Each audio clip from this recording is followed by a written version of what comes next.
Well, hello, guys. Welcome back to the Because I Love You podcast. I'm Bria, and I'm so glad you're here. I have a very special guest today. I am hard launching my therapist, Kiki. Hi, welcome. Yes, Kiki knows the innards and outwards of my life. She knows more than you ever will, and she has helped me through many crash outs.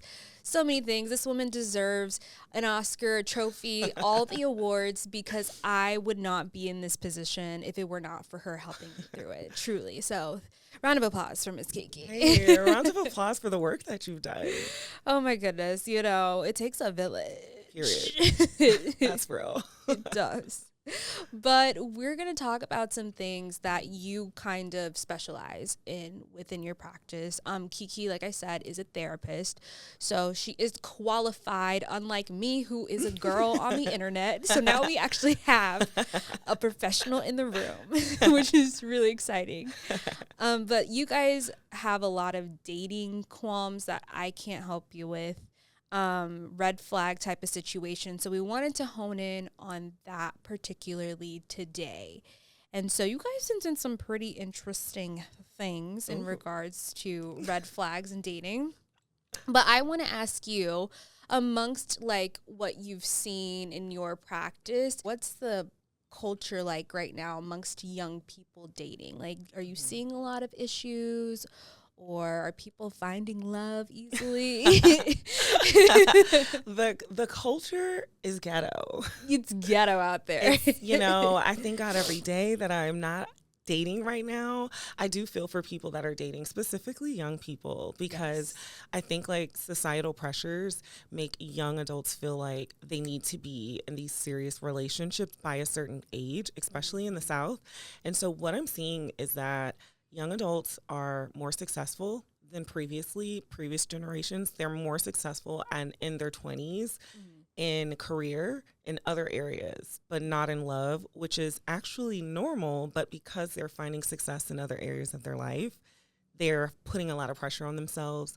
And so they're also accepting stuff that they shouldn't because they're trying to rush toward this timeline. Yes. And that's where I come in. Yeah, that makes perfect sense. Like, I remember feeling very behind at the ripe age of 22 because I went to school at Arkansas.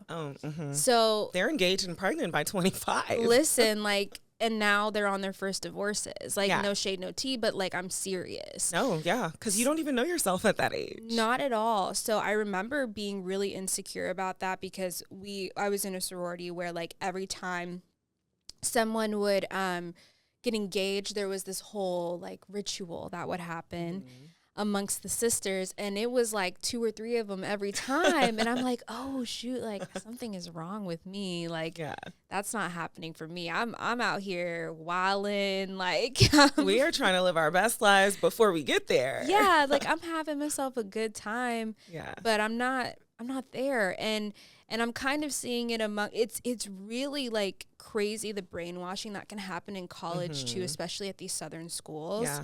And that's another reason I want to like reel in the girls a little bit, because I think we get a little pulled back from reality, and what's real and what needs to be happening in your life right now is like finding yourself and identity.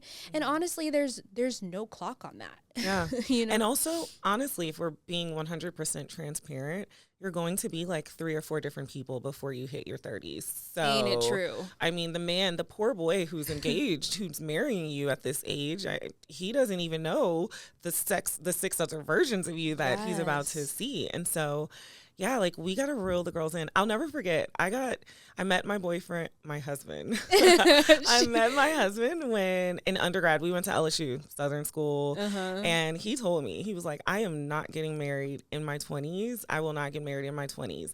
And so I was like, cool with me. Like, we're good. And he proposed to me on his 30th birthday. And I will never forget, we were in New York because he was doing like an internship. And the people in New York were like, why? Oh my god! Like, why are y'all are 30? Like, right? Yeah, New York is like 20 years behind. So like 22 in Arkansas getting married, they're doing that at 42. Yeah. I was like shocked. They were like, wait, you got engaged today? Yeah, like they're like, you're so young, you have so much life to live. No, I think that's great, and I honestly think it's nice to be upfront like that in the beginning too, because that's always something I kind of tell my followers. Like, I know I can't give like much advice in this area, but I'm always like, what's the rush? You know, in like locking down someone for a lifetime, when like if that's your person, that's your person. Right. So I like that your husband was just like, we'll do it at 30 and that's fine. Like, you know, like at least you have an expectation too, right, rather than being like, when's the ring coming? Where I get that can be frustrating when you're just like, I don't know. Yeah, I mean, I never thought I was going to be married. So really? Yeah, I didn't see any successful marriages growing up, like typical Black families. And so I was like, what's the point? I've also, you know, known my mom to go through a number of divorces. So I was like, well, I don't ever have to get a divorce if I don't get married. And so I was in no rush to get married. I wasn't like a typical Southern girl. And I try to tell my clients that, and tell young girls, like, when I walked down the aisle, I had no FOMO. I lived my life. I did the things. I did the people. Like, I have no regrets. Like, I'm here. I'm ready to be here for life. Oh, I love that. No, it's so true, though. Like, I felt like when I got married, I felt like I was already whole, and I was getting, like, this bonus. Yeah. And I wasn't looking to my marriage, like, I know a lot of people love to say this, but I don't like the saying, like, this is my other half. No. It dilutes me as a person. Yeah. And I don't, like, no, I am Bria on my own. And, like, who I choose to be in a relationship with just needs to add to that. And, like, I need to add to them. But I don't find my identity in my husband. He's a part of my life, and he makes me better. And that's what I was looking for, rather than this whole, like, he has to complete me. Yeah. You know? Well, you know, people who like to say phrases like my better half and things like that usually struggle with attachment issues. You know, it's layers. Yeah. No, I could definitely see that. But it is so interesting, like, seeing all the different dynamics, especially culturally. Like, I started at a Midwest school where, like, they weren't really on that getting engaged stuff. Like, a few people might have.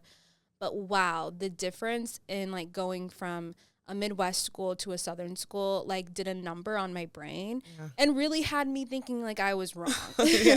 You know? And, like, I have, like, some family members now that are at Southern schools, and they're talking about, like, finding their life partner. I'm like, you're not even graduated. That is one of the things that was told to me in my senior year. You go to college to get your degree and find your husband. Get your MRS, as they say. That could not be more, like, just misogynistic to tell a woman to go to college and get her MRS. Yeah. But think about how far the South is behind. Like, it's right on brand. It really is true. And that was, like, part of my awakening with myself was, like, realizing this is really out here. Like, I think I never felt like Dallas was the South. So when I was growing up here, I didn't feel that pressure. Yeah. I think we're kind of in that bubble here. And then when I went to Arkansas, I met people who are from the pockets. Oh, baby. I've only been there to evacuate from hurricanes. I can't believe you stayed longer than a week. I don't know either. If it was not for that, I technically got in-state tuition there. Ooh, if it wasn't for that, I probably would have reconsidered. But I made it work, but it was like, it was shocking. It was shocking. Culture shock. It really was. Like, I met people from the corners of Arkansas. And when I tell you, the way that they think is very scary. Girl, you better sometimes. get your wedding. You better get your man and get your degree and have that baby. That, and just like, I could go, I need a whole episode on just the pockets of Arkansas. I think you need to film it in Arkansas. Do you want me to come back alive in Trump's America? At least have an Arkansasian here. We need one here. No shade if you're from Arkansas, guys. No, we love it there. We love Fayetteville. That's about it. So, no, that is great. So, what are you seeing in terms of common red flags amongst the dating scene with your clients? Oh, okay. Let's see. Let's go down the list. Common red flags. Typically what I'm seeing, one, communication styles. Guys giving girls excuses for why they don't like to communicate in certain ways, when really it's more about you not expressing your boundaries around communication and setting expectations early on. 9 times out of 10, what I've seen in my practice is that when the guy is not open to compromising in the way that you want to communicate, it's because he's already committed that part of communicating to someone else. Period. So nothing's really changed since I was in the dating scene. I feel like that was a really big issue. Yeah. My early to mid 20s, because I met AJ like my mid 20s. That was like so standard that I thought that that was just the way it was supposed to be. Yeah. So yeah, I was like, oh, like, you know, it's normal to just kind of half-ass the communication until there's like something that defines the relationship. Mm-hmm. But what I failed to realize, and like looking back now, especially since I have a little sister who's like getting to the age of like eventually she'll have a romantic interest, I would immediately be like, no, it's okay to communicate with people up front too. You don't have to define the relationship to just be a decent person. Right. And I completely like did not think that I was entitled to that at all. Mm-hmm. So I justified it and made excuses for like when guys were just not honest and open and about and transparent. And it's so true. It's like if they wanted to, they would is so true. Yeah. And also they will like trick you. They will be upfront and honest at first and say, yo, I don't like talking on the phone. I don't like FaceTiming. And so it'll make the girl think that, oh, well, I respect his honesty. I'm going to continue to move forward because at least he told me. And what I try to teach young girls is like, no, you have a preference. And if someone's dating you, they are required to communicate with you at the level of your preference. Mm-hmm. So whether or not they're honest, we love that for them. But like they need to keep it moving and you need to find someone who wants to communicate with you in the way that you want it. 100%. You can't like make excuses for these people. And so do you think there's like this blurred line of what's considered dating now? Because some people will even use that and be like, we went on one date. Like, what does it mean to date somebody? I think these days, like, I don't know about when you were dating, but the talking stage or talking versus dating. That's confusing. Like, I'm like, okay, here, like, so what I'm gathering is that people who are dating now, they feel like if the guy or the girl hasn't been like, we are girlfriend and boyfriend, then they're not dating. Like they feel like dating is when you have the official title. And then, so I'm like, so then what is before that? Because you're actually going on dates. Yes. And that I have to just say, that's how I thought. I thought that there was a talking stage. And I think that that is a thing of like our generation. We created the talking stage where like our parents, they were going on dates. Courting. Yeah. Courting to marry. Yeah, and that was that. It was like they were officially, like the first date meant they were dating. Yeah. So it is confusing because it's like, well, is this considered like dating or are we talking? And that's like a first layer in itself. And then the boyfriend-girlfriend thing is like, okay, now we've defined the relationship. We are dating now. So I was definitely a part of that culture too. I try to tell my clients, listen, you have to ask the right questions up front. Like, I don't care if you guys just swiped right on each other and you're just chatting in the app. Yeah. You need to ask the questions up front. What are you looking for? Are you looking to date someone? Like, how do you like to communicate? Like, you have to ask the right questions to know exactly where you stand with someone. It should not be a guessing game, especially if you're dating for like with intention. Yeah. And so I try to like empower clients to advocate for themselves. Just get the knowledge. You're not forcing anyone. You're just asking like, what are we doing? Right. We're going on dates. Are we dating exclusively? Are you dating someone else right now? Right. Are you sleeping with someone else? And I think the big thing is like people are so attached to titles overall. And so my thing is like, you don't need a title to have clarification. Period. We need that on a shirt. Like, it's so true. It's the bare minimum. Yeah. Though, like, you know, you shouldn't have to be left wondering. And especially when it comes to like, if you're sleeping with someone, you are entitled to those answers. Exactly. Because like they're messing with your body. Like, right. I think we can ask some questions here. Like what? Like, that's what I'm saying. Like, what are the cookies worth, girl? Like, if you're getting the cookie, I need to know your social security number. I mean, truly. I should be able to ask you anything. Like, we've seen each other naked. Yeah, like, right? It's like, this is so backwards when you think about Yeah. it. It's like, we've seen each other naked, but like, we can't have the conversation. Yeah. Like, what are we doing? And a lot of the things too is like, these guys are triggered by the words. Mm-hmm. Like they're oh, we're not dating. Oh God, like they're triggered Oh, by the words. definitely. And so then that is another red flag though, right? Yes. Because you're like, well, if that word triggers you, why? Like, what has happened? And do I have the capacity to date someone who is not doing the work to heal from someone before me? Let them know. Because, yeah, so it took me dating a guy who was dating for intention to realize I was wrong this whole time. Yeah. I thought this was just the culture. This is just what you do, you know, when I was in college and, like, graduated after that. And then I met AJ. And AJ was like, you know, 2 weeks in, asking me to be his girlfriend. And I was like, you're weird. Good job, AJ. I was like, are you obsessed with me? Like, that's... And we want him to be. Right. But, like, see, all these things, like, this is not a problem, Bria. Like, Yeah. this man knows he wants to be with you. Like, and so I was very standoffish, like, when I realized he liked me, because I was used to the game. I was used to the talking stage. Yeah. I thought we would do the 90-day trial before we define the relationship. And no, literally, like, 2 weeks in, he's like, so what's going on? And he literally was like, okay, like, if this isn't working for you, then I'm out. Yeah. And I was like, wait, hold up. Nobody dips on Bria. AJ's like, he's like, hold on, are you the red flag? Yes.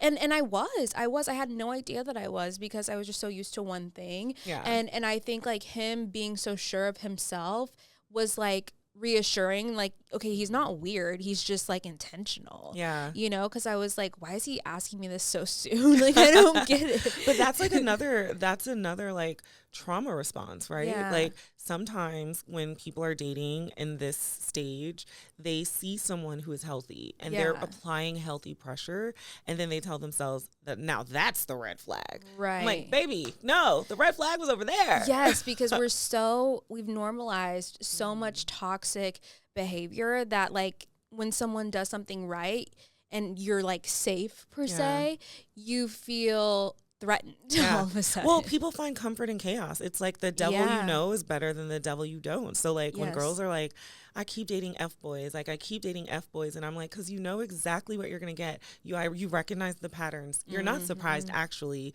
You're disappointed. Yeah. But when a healthy person comes up to you, you're like, he's love bombing me. And I'm like, no, baby, that's what love is.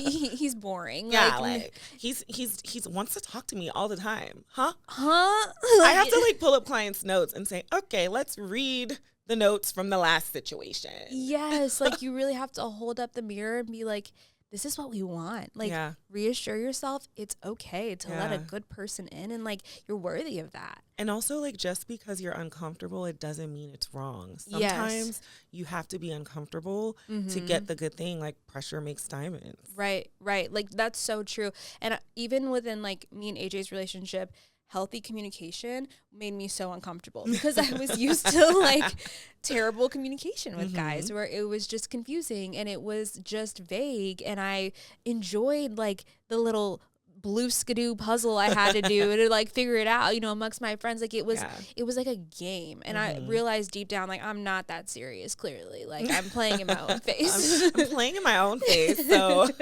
join the party. And AJ was like, nah, not on my watch. No, he set me straight real quick, but that was attractive, so now we're married and pregnant. Yeah. but yeah, I'm so excited to meet baby bestie, and I can't believe we're just a few short weeks away from all of it. As I'm nesting, I'm entirely focused on what's going to make my life easier with a newborn. I recently found out there's this brand called Magnetic Me. The fabric on these clothes are so soft, but the cool part is that everything has magnetic closures. It apparently saves so much time during night and day changes and replaces the hassle of snaps and zippers. I think I'm most nervous about what nights are going to look like with a newborn, especially while we try to find a routine. We're going to need every minute of sleep once he arrives, and with how quick and easy changes can be with Magnetic Me, we can squeeze in those precious few more minutes of sleep, because truly, every minute matters during that time. I can't wait to dress my baby with Magnetic Me And trust me, you need to order these for your baby too. Make your life a little bit easier. Go to magneticme.com today and new customers will get 15% off their order. Don't wait. That's magneticme.com. Okay, so you guys sent in your red flag confessions for Kiki. And as per usual, they didn't disappoint. So I'm very excited to go through these. Yeah, these are good. These are good. This one's titled, Am I the Problem?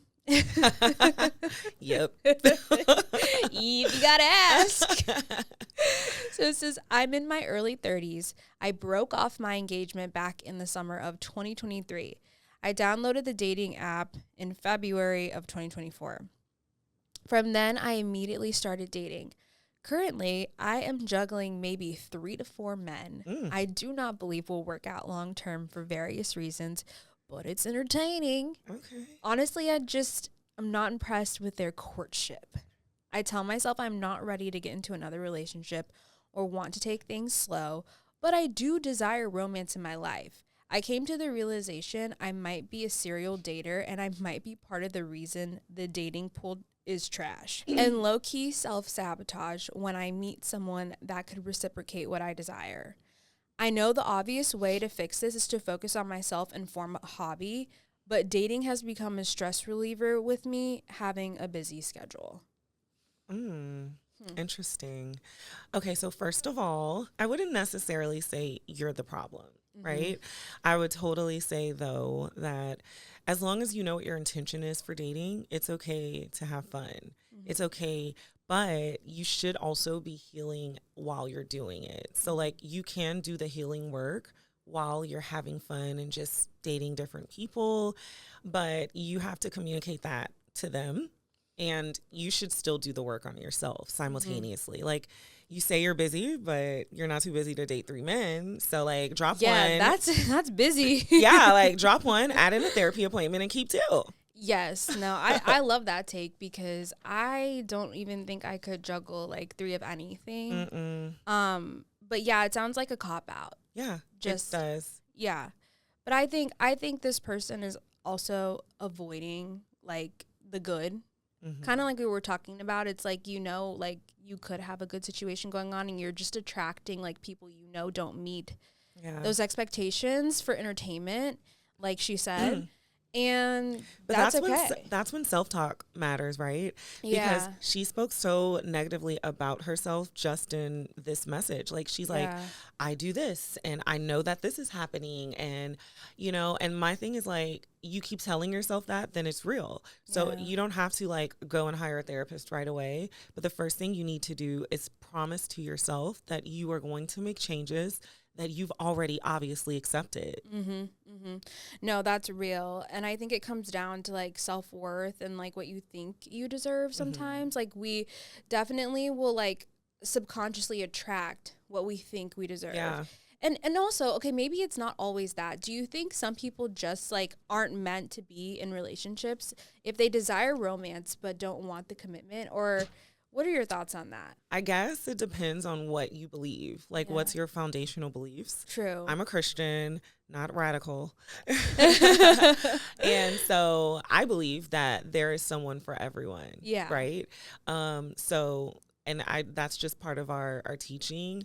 Now, I do think that there are some people who shouldn't be in relationships like my brother because they have literally committed to not doing work ever. And so you are just sprinkling in your toxic nonsense into a lot of lives. Yeah. And you know that you're toxic and you know that you have no intention of being better or being what this person needs for you. You're getting what you want out of them and you're moving on to the next person before they find you out. Right. And so I do believe people like that shouldn't be in relationships. But it's not their responsibility. It's the people they're dating's responsibility to avoid them. Yes. And that's where it gets tricky because not a lot of people can clock it sometimes. Yeah. And understand like, okay, this is not healthy and not for me. So, yeah. And then the people like your brother per se, they know who to go for. Yeah. Oh, he to get away absolutely for has it. a type. Right. So, yeah, that's where it gets tricky. But Yeah, this girl, she playing. She is playing. I think, you know what, girl, date, have fun. What it sounds like is you're just trying to like get your rocks off in the meantime. Right. And that's cool if that's what you want to Yeah, do. live the But bachelor life. yeah, live it. But also just be very honest and transparent about the people you're dating. Another thing she said too is like she doesn't like the courtship. So here's one thing that I always tell my clients. Everyone is not going to court you automatically in the way that you want. Like people have to get to know you, and you are one of one. You have preferences that are specific to you. So you have to teach people how to treat you. Yeah. If you don't like something, say something, and you will then know if the person is willing to do the work to live up to what you like and to get to know you deeper so he can court you the way you want, or if he's like, oh, well, this is what I do. Yeah. Yeah, no, that's true. Like, I think we can be a little harsh, and I see this kind of commentary on TikTok a lot when it comes to dating, like just being a little bit too black and white with dating and courtship. Like, if he does it, he's a bum. Like, it's so quick and it's so harsh, and it leaves no room for growth. Like you said, like some girls, maybe the simple life is for them, and they don't want to be wined and dined and get the lobster and pasta fix. Like, not everybody wants that. It's really like, it depends on who you are and how you communicate, and then see if that's compatible with the person. You also have to keep in mind that the person that's dating you also has a past. Yes. And I work with a lot of guys who are dating who are great and amazing guys, but they have trauma from girls doing toxic things to them. And so, or they've dated women who have different expectations and standards than the new person that they're dating. So they're kind of like, I'm open, I'm willing, I want to be better, but like the person has to tell me what she likes, because this is the caliber of women I've been dating. And now that I've worked on myself, I've worked on my bank account, my credit, etc. Now I'm dating this caliber of woman, but I don't have the experience. Okay. Aw, I just felt bad for a guy for the first time. Yay! Guys, we gotta be nicer to them. Maybe. I don't know. You know, just be more explicit. I feel like women, we have kind of like fallen into this thing of, especially in dating, they just need to know. Yeah. They just gotta know. Like, kind of like what you said, like, and it's just kind of like, no, like Not a lot at of all. them really don't know. A lot of guys aren't on TikTok and aren't on social media. Yeah. You know, and also some of the girls who have the biggest mouths about what you should be doing for women, i.e.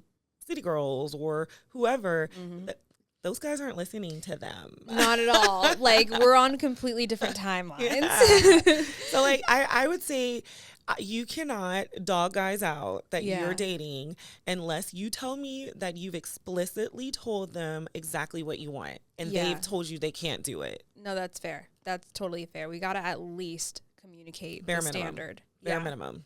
Fair. Okay. But you have to know it in order to communicate it. Right. And that's true too. Like, do you even know what you want? Exactly. So how are they supposed to know? Yeah.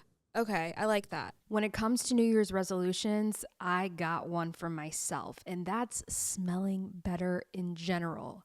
I've always been a sweater, and like many people, I can relate to being self-conscious about my body odor. Now, add being extremely large and hot in my third trimester of pregnancy, and I really am starting to sweat more than I ever have. Lumi has been a godsend product in helping me manage body odor and helping me feel more confident. Lumi is a whole body deodorant that's safe to use anywhere on your body. I'm talking pits, under boobs, thigh folds, belly buttons, butt cracks, vulvas, and feet, girl, wherever you need to put it. And what's cool about this product is it was created by an OBGYN who saw firsthand how normal BO was being misdiagnosed and mistreated. It's clinically proven to block odor all day and control odor for up to 72 hours. All products are baking soda free and paraben free. It's pH balanced for safe use below the waist. So choose from a variety of fresh, bright scents like clean tangerine, lavender sage, or toasted coconut. Personally, I love the Lumi Starter Pack. It's perfect for new customers. So this one comes with a solid stick deodorant, cream tube deodorant, 2 free products of your choice, like a mini body wash and deodorant wipes, and free shipping. As a special offer for my listeners, new customers get 15% off all Lumi products with our exclusive code. And if you combine the 15% off with the already discounted starter pack, that equals over 40% off their starter pack. Yes, I love math. Use code BCILY for 15% off your first purchase at lumideodorant.com. That's code BCILY at LUMEDEODORANT.com. Please support our show and tell them we sent you. Smell fresher, stay drier, and boost your confidence from head to toe with Lumi. All right, this one is titled Addicted to the Drama. So it says, generally, I date guys who would probably be labeled as toxic. Well, I finally met someone who's the complete opposite. He's calm, communicates well, never raises his voice at me, and is just an all-around gentleman, and it feels wrong and weird. I miss the toxic dynamic, I'm not gonna lie. Being in a safe relationship feels like it's not meant for me, and I feel bored. I feel bad because this new guy has obviously been perfect and done nothing wrong, but I can't see myself in a healthy relationship, and I'm shocked I don't even like it. Yeah. Ooh. That's good. I like her self-awareness. She's very, like, on it. Yeah. Like, he too boring. He's boring. He's boring. Here's the thing. One, she needs to get with a therapist quick. Yeah. Like, you could be missing out on your king. Okay? Mm-hmm. This man is treating you the way you deserve to be treated. If you are bored in a relationship that's healthy, you need more hobbies. There's something else that you could be putting that energy toward than trying to figure out how to be toxic and argue with your person.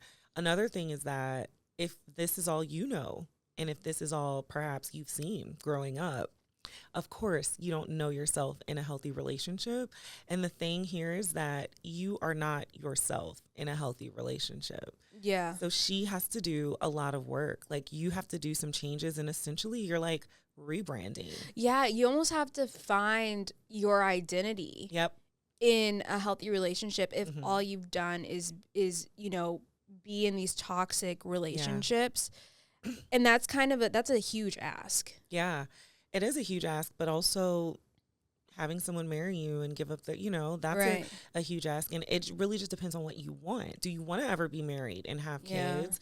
Or do you want to continue like being excited, having makeup sex and getting I'm sorry gifts? Yeah. See, that's what's wild is like people misinterpret the fighting and the passion and the arguing is like, he does it because he loves me. Like the screaming, the arguing, and the passionate makeup sex, like that roller coaster is like such a thrill and validation for some people, whereas like that is not necessarily healthy in any capacity. Also too, when you have the history of dating like toxic people and then you get with someone healthy, it's almost like your confidence goes to the ground, which is crazy because you would think that it would build up your confidence having someone treat you the way you deserve. But actually, it activates your subconscious and your negative self-talk and your intrusive thoughts because being with somebody toxic, their cards are on the table. You're catching them doing stuff. You're arguing. They're going to say how they feel. If they don't like it, they're going to go off on you. Like, they're going to communicate. Like, you know what you're getting.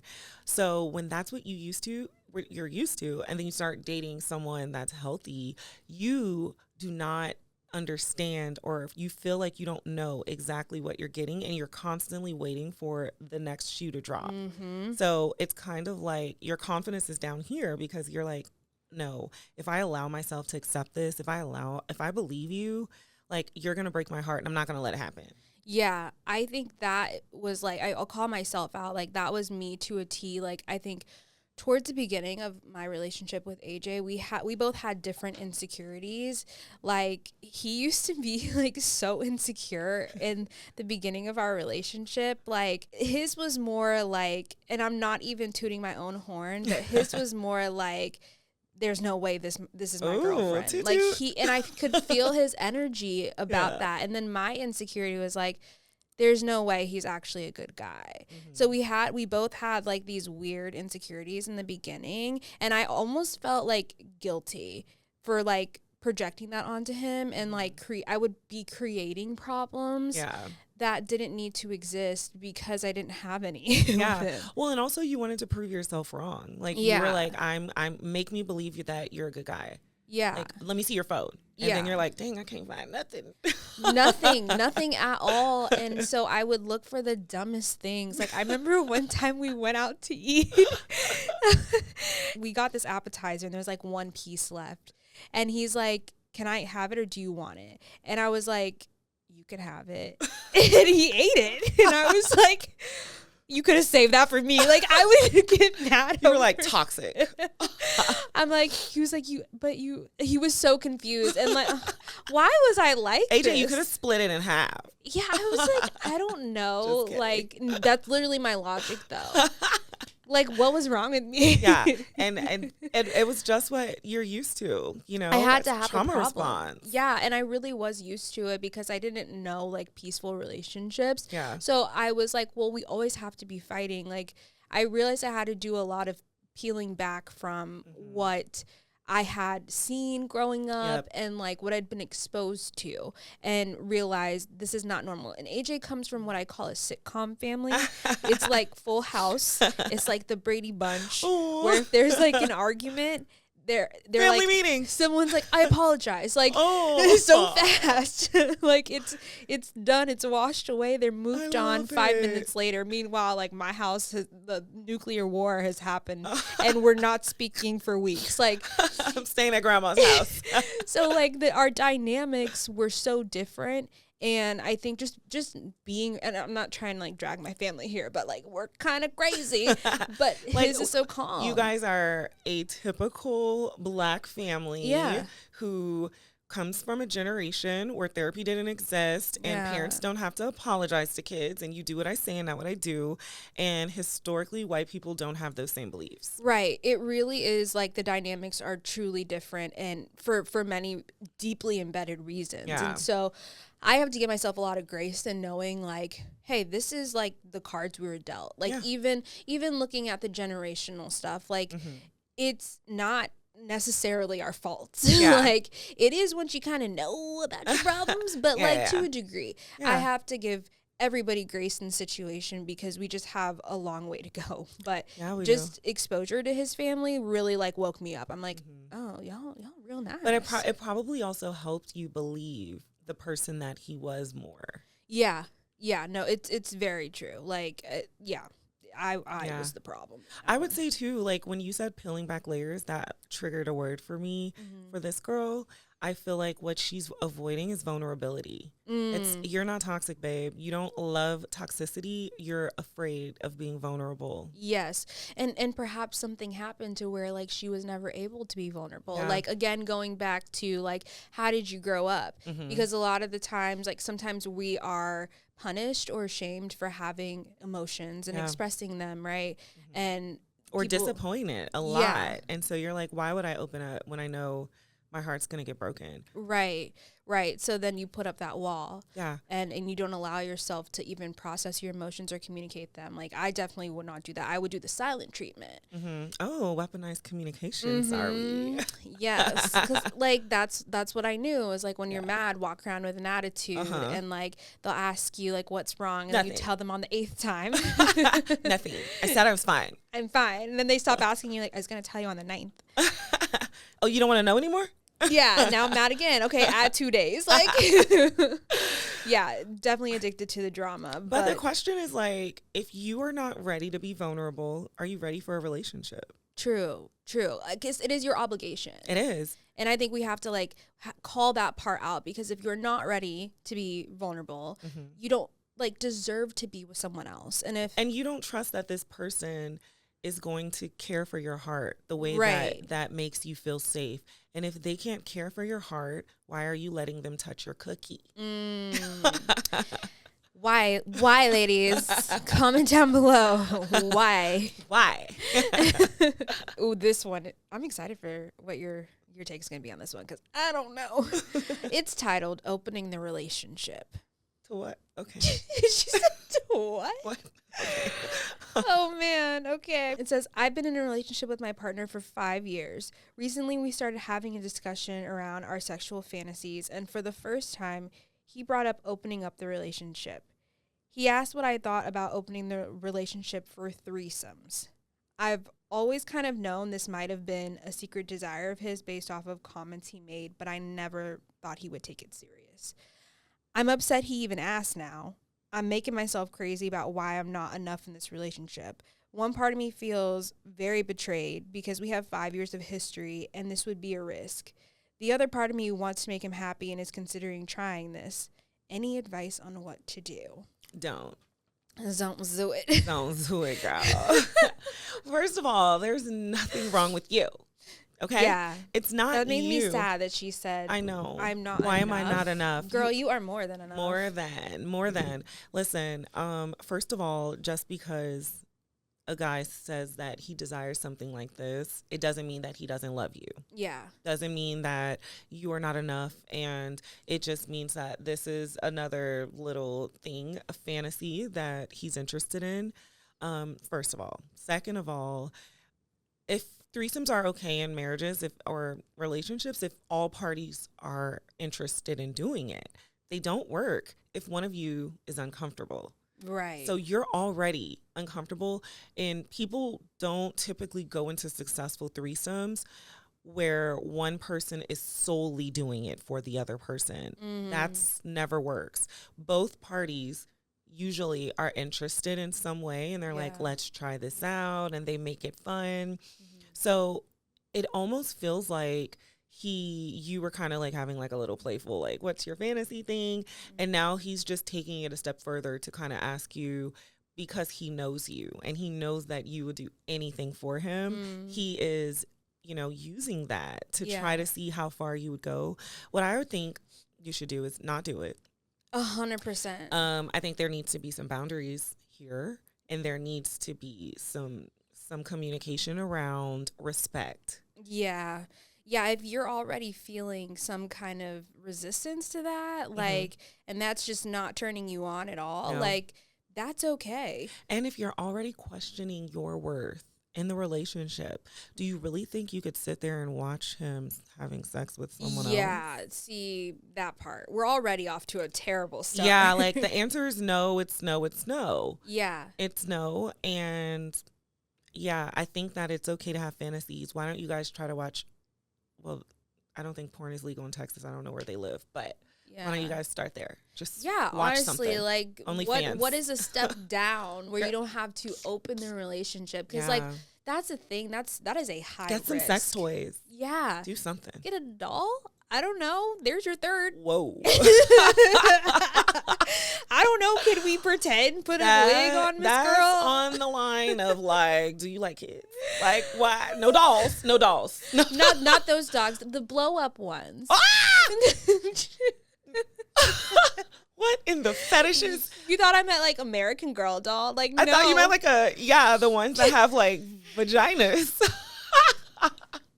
Not a blow up doll? I was thinking a blow up. Okay. That will be better. That's the third you're getting. That's the third you're getting. The other option I would give my man, if he asked for that, I'd be like, let me go get some different kind of wig and you will get a different girl. Like, yeah, ooh, that's it. We could start there. Role play. Or she could go and get a toy and that penetrates him, and then if he can take that, she'll that's fair. You're asking, what are you ready to do? If that is fair, like, there you go. So there has to be some pretext. Seriously though, the answer is no, only because nothing's wrong with threesomes, but only because you gotta be 100% in. You gotta be 100% in. You're already questioning yourself. It's gonna kill your confidence in your relationship. Yeah. We're not gonna even go into who's contacting who, the other third. Like, we don't need. And once you start, he's not gonna want the fun to stop. He's gonna want to do him again and again and again. It's just like opening a Pandora box, kind of. Yeah. And I've heard people like who both parties were interested. Yeah. And then like it goes really south because they didn't explain like in deep detail what What are was the okay. rules? Yeah. Yes, they didn't go through all the hypotheticals, and that's kind of hard to do. How do you know unless you do it? And you're like, Exactly, I like, don't like that. I don't like you're that. in the moment, and then you're like, wait, no, like, don't penetrate. Like, Yeah. you know, you could kiss her, but like, you have to be explicitly specific about, even if you're both on board for it, like, what is okay and what is not, because all of a sudden you're going to see it in real time, and it's going to send you into a spiral. Yeah. And now that's when you have the issues. Like, I've only heard really those stories where it like goes south. I've heard good immediately. stories. I mean, I have clients. Really? Yeah, Dallas is a big polyamorous No way. girl, yeah. And I have a lot of poly clients, and Dallas is a huge, I like meet people who are poly too, like just at happy hour with my friends. Oh my gosh. Like, people it has approach a huge you community here. Yeah. and they're like, hey, you want to be a third? Nah, like though poly is like you and your man, like come to the party and Is that like off. is that the pineapples? Yeah. So that's really a Swingers, thing. poly. But I think with poly relationships, the difference is swingers, like they go out, you can swap with other married couples. Poly is like, it's a group, like you're dating a group. Like there could be married, single, that type of vibe. But I mean, it takes a special type of person. Yeah. And like, I work with some of them, and their issues are not their relationships, surprisingly. Wow. They just talk to me about it, and I'm like fascinated. I'm like, is this like escaping Amish? Like, really? This is so fascinating. Now I'm like, who are these we have people? a huge community here in Dallas, like huge. I've heard it work, but you have to be really confident in your relationship. You have to be confident in yourself. Yeah. Because like for her, like who gets to pick the girl? And if she doesn't like look like you or anything, like then you're gonna be like, am I not his type? Like, you know, it just opens up a can of worms when you're not. I am way too jealous for this. Like, yeah, like when you're not confident and comfortable in your relationship, like. No, I'm getting heated just like at the thought. Yeah, of, like who are you looking at? Yeah. Oh, that's what you like? Right? I'm already like that. I'm like, wait, in 6th grade, who did you have a crush on? We can't still be toxic. Bria, okay, let me put this in your session notes. No, don't. It's a bit that I do. Yes, but for hers, no, it's a no. The wigs, Yeah, she's I like that. Get some wigs. Let's try role play before we try opening them. But she needs to set the boundary and tell him, this is a no, this makes me feel uncomfortable. This is what it makes me feel like. When you say that, like, thank you for sharing your fantasy with me, but this will never be something that you get in our relationship. Yeah. She has to say that. And now when he jokes about it, it's going to be triggering for her. It's not going to be like. She's going to get pissed. Yeah. Okay, Miss Girl, like, we're not doing it, okay? Yeah. No, we're not doing it. It's not happening. It's not worth it either. No. A lot of work. I can barely juggle one person. Jeez. Right. This one is titled, it's an Am I the Asshole? Am I the asshole for wanting to date someone who makes as much as me or more? I would say that I'm not totally irrational about what I look for when dating, but I will say one of my deal breakers is that I want to be with someone who's financially making more money than me. I recently broke it off with a guy who checked all my boxes except that one. I'm having regrets now, and I'm not sure if I made a mistake. I just know people break up over finances all the time, and I feel like if that matters to me, I should not waste his time. Mm-hmm. What are your thoughts? So, I think she's being a little too harsh on him. My question would be, okay, then, like, well, what else is he bringing to the table, though? Mm-hmm. Because it's so subject to fluctuate. Like, you can lose your job at any time. Mm-hmm. So, like, how would she feel if someone put the pressure on her, like if, you know, the roles were reversed? And I know, like, in today's culture, like, we put the breadwinning hat on men, but a lot of women are breadwinners, and it's healthy and it's fine, but the men are also able to contribute in other ways. Maybe it's not like the sole breadwinner, but like, how does that work? You know what I mean? Yeah. I think it's a little harsh. Yeah. Also, like, what is his goals? Like, does he have potential growth opportunities in his company? Like, will he make more? I support it. Yeah. I think that she should not settle because you're already resentful, and she's never going to get over it. And I think that the idea there is that a woman who's successful to a certain extent has done a lot of work to get there, and she wants to do a lot of things that maybe she wouldn't be able to do or would be limited in doing because her partner can't afford it. And that will start to build resentment in the relationship. And ultimately, she's right. Like, a lot of people break up over finances. Yeah. it could also lead to like bigger things as far as, you know, him feeling not up to her standard or her like, you know, demasculating him because she doesn't feel like he's taking care of things in the way that she wants. And I just feel like it's because she feels so strongly about it. You have your non-negotiables and not everyone's going to like it. And there are people out there that are making what you make or more. And you can't then say someone checks all your boxes and you're wondering if you made a mistake, if this is one of your non-negotiables. Yeah. And that's like the key right now for people who are dating.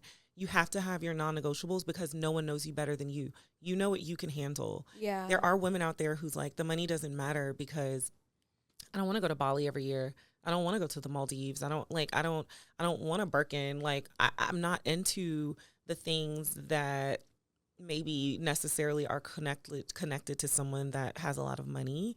And there's also women out there who's like, hey, once we get married, my money is your money is mine. So like 2 incomes is always more than one. Right. When you look at it that way, but it doesn't seem like she has that mindset. Yeah. And it's hard to shift to that mindset when you don't have it. I would love to know where she's come from as far as how she's grown up. Like, was your mom a single mom? Or did you have 2 parents in the house, but like dad was in and out of work and mom had to like work overtime? Like, you know, like I would love to see what she's seen because this does sound like a trauma response. Yeah. It's, you know, specific enough to where it's like, this isn't put in place and it matters a lot to her. Yeah. Especially as it relates to romance. And I could definitely understand at least wanting to maybe make the same amount of money. Me personally, I wouldn't be like, you have to make more than me, like, you know, whatever. But I totally, when you explain it in that way, I get it. Because it's like, yeah, well, if she wants to travel a lot and this guy can't afford to do that, that is going to put a strain on the relationship. So it really depends on like, what are both of your goals? Like what are your interests? Can you still do those together? It also depends on what she's making. Yeah. Right? Because like, let's be real. Like, you make money, babes. Yeah. So, like, you don't care. No, you make money. Oh. We don't know how much she makes. You get the bag. So, I mean, dating someone who doesn't make more or what you make wouldn't be an issue for you because your life's not going to change. I think that's why that's, like, my perspective because, like, so in me and AJ's relationship, like, it took both of us making sacrifices so that I could get to where I was. Exactly. When me and AJ met, we were making the same amount of money. We were both in corporate America. Like, our salaries might have been off by like a few thousand. But then when I wanted to pursue my dreams and I quit my job, I wasn't making any money. So there have been points when he's making more than me and he's like the backbone just in case like I mess up. But I always we always split things 50-50. And I told him he would never have to pay for my half. And that was solely just so he would like be confident in me pursuing my dreams. It wasn't for any other reason. So I wasn't like, oh, well, I'm quitting my job. You're going to have to like pull more weight. Pay for everything. Yeah. No, I was like, I will figure it out. and that meant like sometimes I was door dashing till like midnight. Like I closed the gap just so like he would never be like, I don't know if this is a good idea, Bria, the social media thing, right?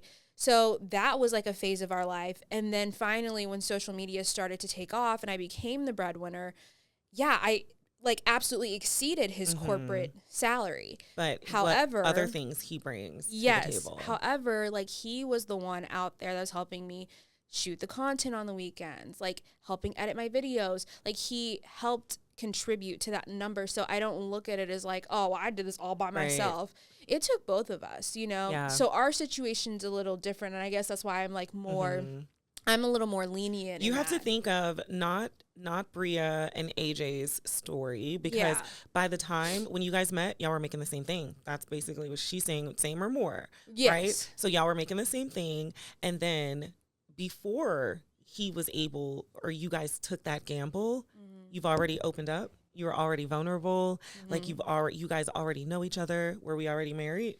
No. Not yet. No. But we were already like committed. We were serious. We were vulnerable. Like you guys already went through processes that made you feel comfortable and made him feel comfortable doing it. She's saying, I don't even want to get there. Yeah. I need the baseline to be what your baseline was. Yeah. So, like, we have to think about, you know, like, my husband played for the Cowboys for, I don't know the number. Google it. And now, like, he's retired, right? And so he has a full-time job. I own my own private practice. And so, like, things change in relationships. But I think what she's saying is that I need the baseline to be equal or more. I need us to be evenly yoked to start. That doesn't necessarily mean that once she's in it with someone, she'll leave them. But this guy didn't have it. So then my question to her would be, like, why did you even give him a chance? Right.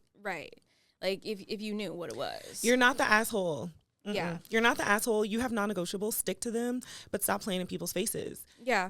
Be confident in it. If that's what you want, you deserve that. I support that. Go get it. But don't date people who don't meet all of your qualifications. They need to meet 100% of your qualifications. So I guess my question then would be, how do you go about asking that question? Yeah. You know, because, like, if I was dating today, I probably wouldn't want to put that on the table, like, right away. Like, how much do you make? Because it can come off maybe as, like, I'm being, like, a little, like, maybe I'm coming for his bag or, like, that. Yeah. You know what I mean? Yeah. When do you bring that up? How do you bring that up? Yeah, so I give, like, all kind of creative ways to bring this up. So one thing I just tell my clients, I'm like, ask them what they do. Okay. Google it, put it in That's Glassdoor. True. Yeah. And then, like, if you're dealing with, like, an entrepreneur or something, or, like, you know, if you still can't find out, like, what the salary is, then ask them if they get a tax return or they owe taxes at the end of the year. You're too good. You're too good at this. Because you know if they're paying taxes back, they get in the bag. Period. Doesn't mean that people who get tax refunds don't make money. Yeah, but you put... But you're making a certain type of money. You have to give the money back. Yes. Okay. Now I like the way you think. Yeah. There's creative ways. Also, a man who is making money and is confident about what he can financially bring to the table is not going to make you guess. True. I like that. Well, you heard it here first. Period. So this last one is titled, I Can't Tell If He Likes Me. He probably doesn't. Spoiler. I'm not sure if this guy is playing hard to get or if he just does not like me. He's always texting me, but rarely wants to make plans to hang out. The one time he did want to hang out was at 11 p.m., and that just felt weird. Girl, stop it. I've tried ghosting him, but he always reaches back out and wants to stay in communications. But again, he's not making any real efforts to be in my life. Am I wasting my time? Girl, you know. Girl. Okay. Yes. I'm going to hold your hand when I say this. Block him. Girl, stop it. He's a booty call. He's trying to set the foundation. He's like, I'm texting you. Yeah. I'm laying the foundation. Come over at 11. Right. And I picked this one because I know it's so common. Like, you didn't have to ask. You knew before you started typing that. And you're going to ask 27 more times before you actually block him, or you're going to see him with a girlfriend. Like, exactly. He's going to end it. He's going to pop up with somebody and you're going to be looking on IG stories like, wait, what? Yeah. It always goes that way because, like, y'all, we need to stop pretending like if he wanted to, he would. Like, we need to accept that. First of all, like, the fact that she said this guy's playing hard to get threw me. Yeah, that's such a turn on. Like, you want me to chase you? Right. Like, he's not playing hard to get. He's hard to get. Like, because he's not interested. He's not. Like, you have to accept reality. And, like, yeah, if you want to hang out at 11 p.m., that's it. Like, that would have been done. Or you're not. Me. How long are you going to allow someone to have access to you via text before they apply more pressure? Hey, let's go get coffee. Let's meet up in person. Can I take you to lunch? Like, where are your standards? Right. Where are your standards? And you set the standard. So, like, however you allow them to treat you, that's how they're going to treat you. Exactly. Like, after the 11 p.m. invite, you would have never heard from me again. After you text me for 2 full days, 48 hours, I don't even care if it was the same running basic conversation, and you did not request to see my beautiful, luxurious skin in person. Yeah. Like, what? Blocked. You got to know, like, you don't want to see me in real life? Right. What are like we doing? You are that girl. In the like daylight? Act like it. Truly, truly. Like I need y'all to be more into yourselves. Yeah. Like, babe, you're a filler. You're a filler girl. Yeah. He's texting you when he's bored, when he's not doing anything, and he's trying to he sounds like he's not interested in anything serious with you. And so what he's doing is putting in the work so that when he does text you at 11, you can't just be like, you only text me when you want me to come over. So triggering. Like, ew, Yeah. guys, we can't be doing this. No, we're better than this. So yeah, it's 2025. Like there's AI, like there's a lot of things you can do to avoid like being played with like this. But the first thing is like, I just really want people to start asking themselves, am I ready for what I'm asking for? Mm-hmm. Because relationships are hard, even the good ones. Yeah. And if you are allowing these things to happen, if you are not ready to be vulnerable, if you cannot communicate effectively your expectations, you know, if you can't set appropriate boundaries, like you're not ready to be in a relationship. And I would urge you to go give therapy 6 weeks and then start again. Yeah. Beautiful advice. But yeah, like girls, your intuition is telling you before you even second guess it. Like we do know better. Mm-hmm. I think sometimes it's easier to justify someone's terrible actions because you don't want to be lonely or like, you know, you also want to have that like person on the roster, but like that's not worth it. So, and something common that I've been hearing honestly is our girls wanting to be cool. Like, I'm not trying to do too much. Yes. I'm not, like, and I think that's a thing. Yeah. 100%. It's like they're trying to be the cool one. Like, oh yeah, he knows he can like hit me up. Like, I'm not going to be like badgering him. And what do you mean? But those girls don't get in relationships. They don't. Like at all. Like I have friends who were like relationship girlies, like never really single. And they're pretty intentional people. Yeah. And intense. Mm-hmm. Type A, like, this is what I want, bye, because there's more of you. Yeah. But, like, being the cool girl, I have to do a lot of reframing that mindset in girls and women right now.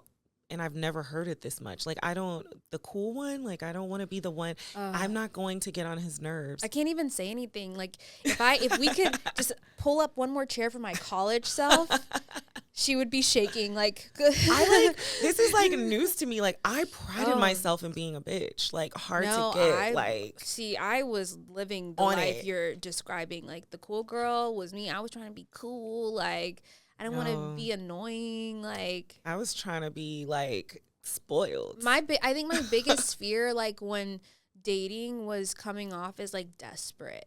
So I mistook intention and confidence for coming off as like being a desperate person. Like, that's good. Yeah, when I think it's all about your execution and like, don't text them multiple times. Just be like, listen, this isn't working out for me. And like, night, good riddance. Like, you know. And also, too, you don't have to ask for anything to be intentional. You just say it. This is what I like.